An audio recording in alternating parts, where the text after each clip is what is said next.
शं वरुणः शन्नो भवत्वर्यमा शन्न इन्द्रो बृहस्पतिः शन्नो विष्णुरुक्रमः ॐ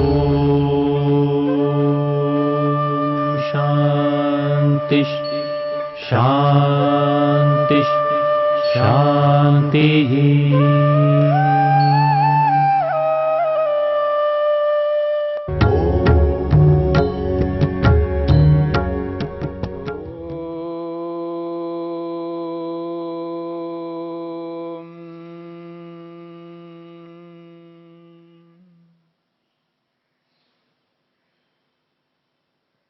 योग के विघ्नों पर विचार चल रहा है।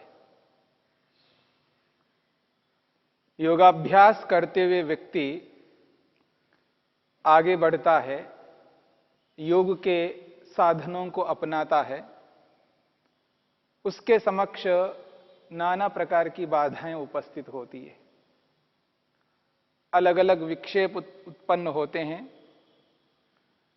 अलग अलग प्रकार के विघ्न अंतराय उसके सामने आते हैं।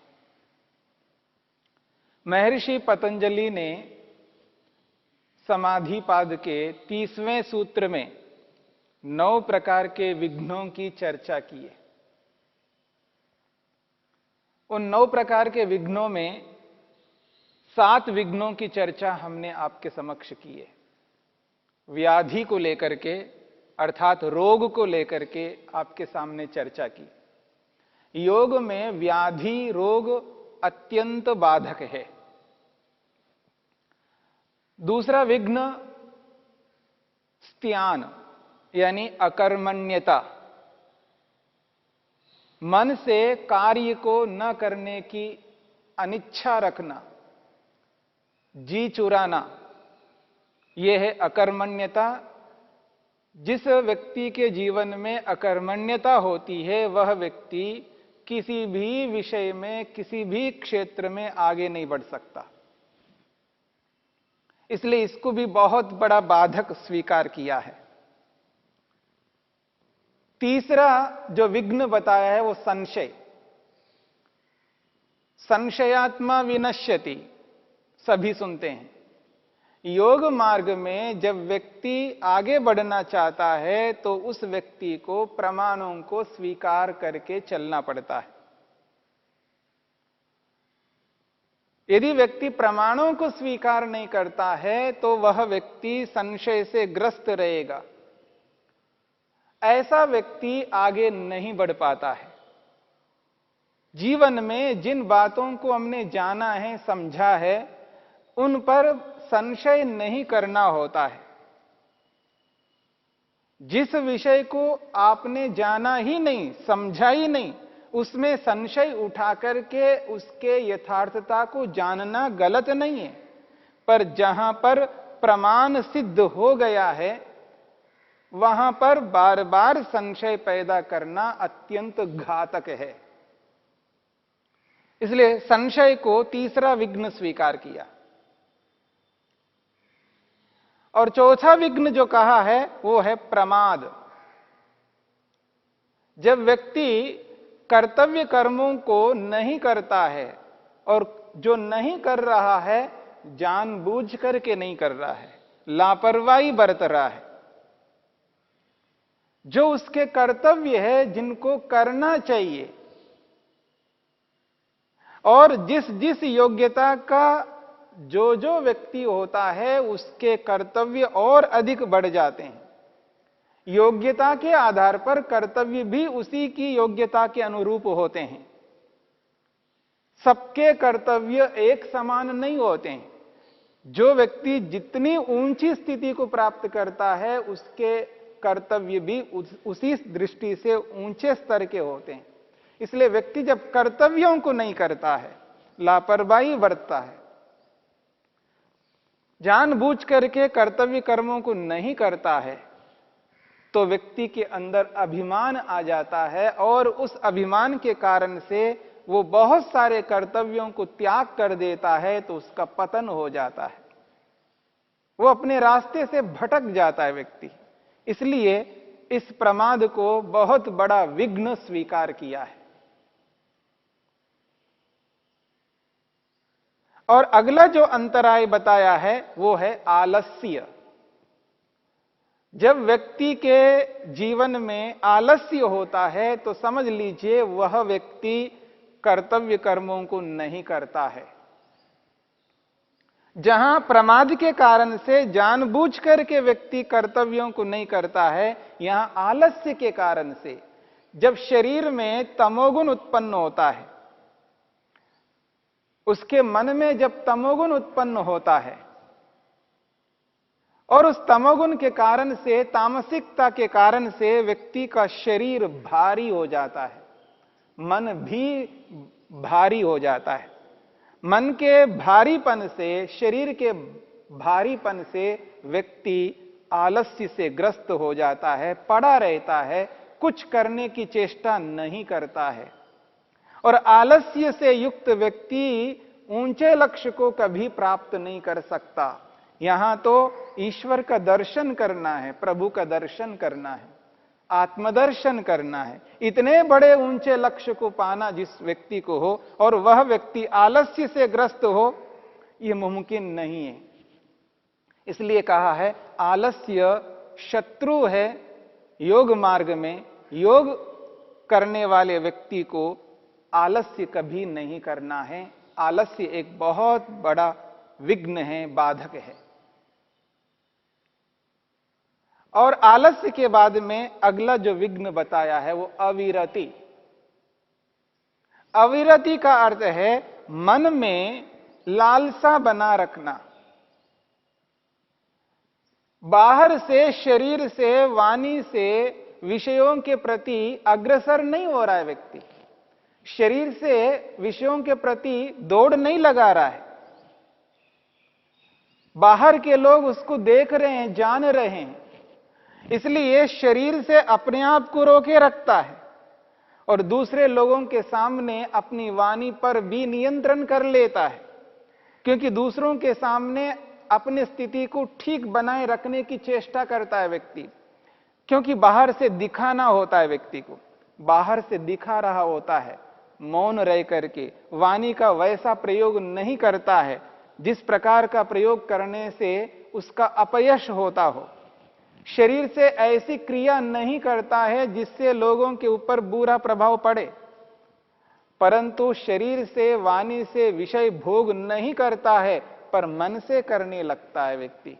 मन से लालसा को बनाए रखता है, मन में तृष्णा बनाए रखता है। वो मन में विषय भोगों के प्रति आकर्षण रहता है, विषयों के प्रति श्रद्धा रहती है, इसलिए मन से भोगने लगता है विषयों को, रूप, रस, गंध, स्पर्श, शब्द। और जब व्यक्ति मन से विषय भोगों को भोगने लगता है तो वह व्यक्ति योग मार्ग में प्रगति कभी नहीं कर सकता। भले ही वो शरीर से, बाहर से दिखा रहा हो कि मैं विषयों से बचा हुआ हूं, लेकिन मन से विषय भोग को निरंतर करता जा रहा है। इसी को कहा अविरति, यानी अभी विरक्त नहीं हुआ, अभी उसके अंदर राग विद्यमान है, विषयों के प्रति लालसा उसके जीवन में है, अभी विरक्त नहीं हुआ, इसलिए कहा अविरति। और ये अविरति नामक विघ्न अत्यंत घातक है, क्योंकि सर्वाधिक व्यक्ति अंदर से मेहनत करता है योग के विषय में। योग मार्ग में चलने वाला व्यक्ति सर्वाधिक उसका पुरुषार्थ आंतरिक होता है, बाहर का भी होता है। बाहर की जो पुरुषार्थता है, बाहर का जो पुरुषार्थ है, उसकी अपेक्षा आंतरिक पुरुषार्थ अत्यधिक होता है, क्योंकि मन का संबंध सर्वाधिक होता है। मन को ही एकाग्र करना होता है ईश्वर में, इसलिए आंतरिक रूप से व्यक्ति को मजबूत होना पड़ता है, अंदर से अपने आप को व्यक्ति को बचाए रखना होता है, अंदर से सुदृढ़ बनाए रखना होता है। इसलिए अविरति कहा है। विरक्त ना होना ये अत्यंत घातक है। योग को अपनाया है पर व्यक्ति विरक्त नहीं हुआ है, योग योग के रूप में कभी नहीं हो सकता। और सातवां विघ्न बताया है भ्रांति दर्शन, मिथ्या ज्ञान। अलग अलग व्यक्ति अलग अलग विषयों में मिथ्या ज्ञान से युक्त रहता है। उसे यह बोध भी नहीं हो रहा होता है कि मैं कर क्या रहा हूं, क्योंकि जिस विषय में उसकी जानकारी नहीं होती है, उसको बोध नहीं होता है, उसके विषय में उसने तत्वज्ञान प्राप्त नहीं किया है, विवेक प्राप्त नहीं किया है, उसने वैसा स्वाध्याय नहीं किया है।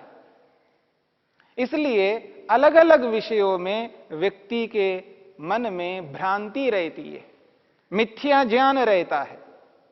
वो उस बात को समझ नहीं पा रहा होता है कि ये उचित है या अनुचित है। उचित अनुचित का बोध ज्ञान प्राप्त करना पड़ता है, शास्त्रों का अध्ययन करना पड़ता है। जब किसी अध्यापक से, गुरु मुख से व्यक्ति शास्त्रों का ज्ञान प्राप्त करता है और गुरु आचार्य अध्यापक उस व्यक्ति को उचित अनुचित का भेद करके बताता है, तब जाकर के व्यक्ति को यह एहसास होता है। क्योंकि बिना सिखाए कोई भी ज्ञान मनुष्य को नहीं होता है। और सीखना अलग अलग प्रकार से होता है, और केवल देख करके ही सीख नहीं सकते। देख करके भी एक माध्यम है, सीख सकता है, लेकिन सभी को देख करके नहीं सीख सकता। अगर सभी को देख करके सीखना होता है तो स्कूल, कॉलेज, विश्वविद्यालयों की आवश्यकता ही नहीं है, अध्यापकों की आवश्यकता ही नहीं है। फिर भी आज संसार में स्कूल, कॉलेजेस और विश्वविद्यालय बढ़ते जा रहे हैं, क्योंकि बिना अध्यापक के विद्या नहीं आ सकती है। अध्यापक की आवश्यकता है। इसलिए भ्रांति को दूर करने के लिए उसे ज्ञान प्राप्त करना है, और ज्ञान प्राप्त होता है अध्यापक के माध्यम से। वही व्यक्ति उस विषय में जानकारी प्राप्त करके उस विषय से संबंधित भ्रांति को, मिथ्या ज्ञान को दूर कर सकता है। इसलिए योग में इस सातवें विघ्न को स्पष्ट किया है, भ्रांति दर्शन। जब तक जीवन में भ्रांति रहेगी तो व्यक्ति योग मार्ग में आगे बढ़ नहीं पाता है। और जितनी जितनी मात्रा में भ्रांति को दूर करता है, उतनी मात्रा में व्यक्ति आगे बढ़ने लगता है। ये जो 7 विघ्न आपके सामने आ चुके हैं, 2 विघ्न और बचे हैं जो सूत्रकार ने, महर्षि पतंजलि ने स्पष्ट किया है। व्याधि, स्त्यान, संशय, प्रमाद, आलस्य, अविरति, भ्रांति दर्शन, अलब्ध भूमिकत्व, अनवस्थितत्वानि। अंतिम 2 विघ्न हैं अलब्ध भूमिकत्व और अनवस्थितत्व। ये 2 विघ्न बचे हुए हैं। 7 विघ्न आपके सामने आ चुके हैं, और ये 8वां जो विघ्न है अलब्ध भूमिकत्व। महर्षि वेदव्यास ने स्पष्ट किया है अलब्ध भूमिकत्व क्या है। वो कहते हैं अलब्ध भूमिकत्वम समाधि भूमेः अलाभः। महर्षि वेदव्यास कहते हैं अलब्ध भूमिकत्वम, ये अलब्ध भूमिकत्व है क्या?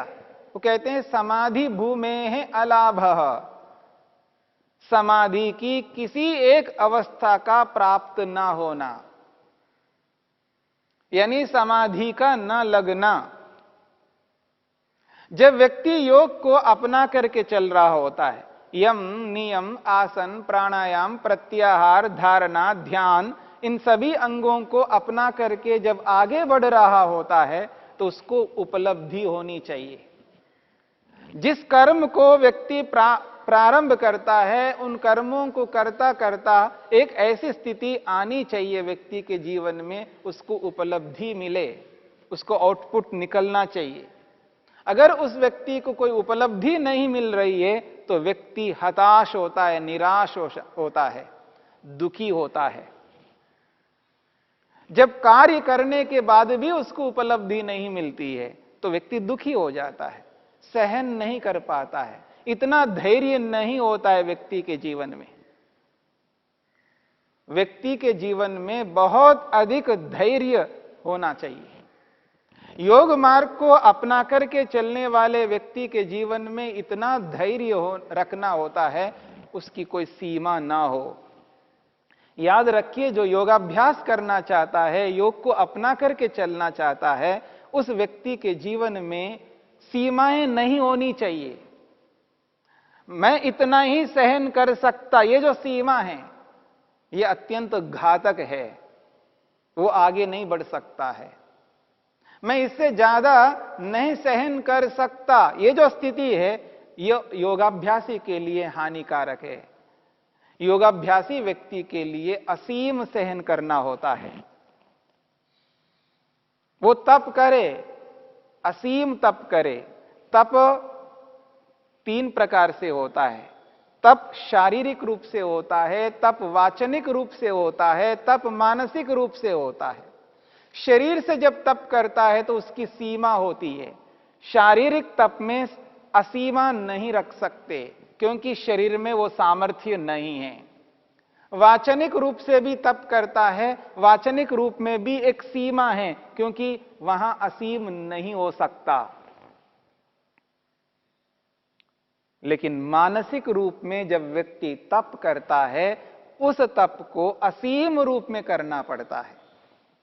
ये योग का सिद्धांत है, क्योंकि मन में कोई सीमा नहीं बांध सकता है, क्योंकि मन अपने अधिकार में है। अंदर से जब मैं क्रिया करता हूं, उस आंतरिक क्रिया को करते हुए कोई रोक नहीं सकता। मेरी बात को समझने का प्रयत्न करना। जब मैं अंदर से कर्म करता हूं तो उस कर्म को कोई भी रोक नहीं सकता, इसलिए उसको असीम रूप से करना पड़ता है।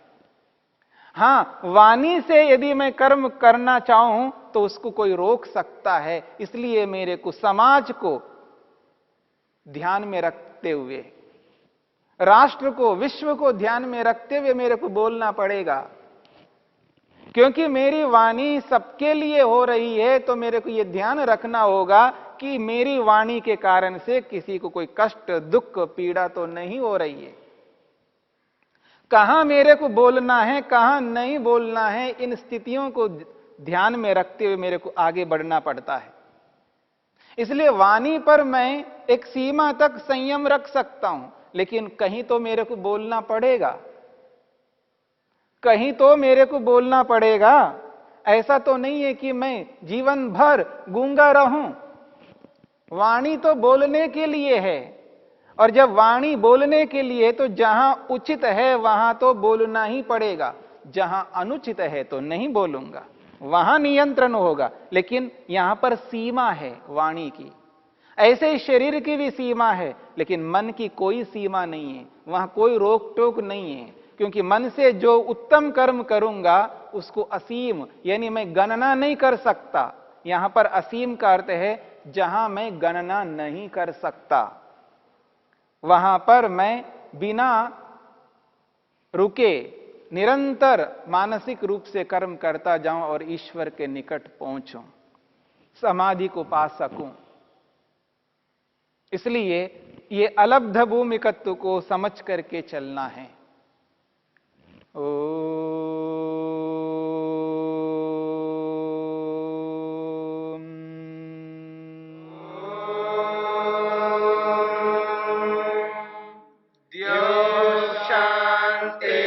शांतिरंतरिक्षं शांति पृथिवी शांतिरापः शांतिरोषधयः शांतिः वनस्पतयः शांतिर्विश्वे देवा शांतिर्ब्रह्म शांति सर्वं शांति शांतिरेव शांति श्यामा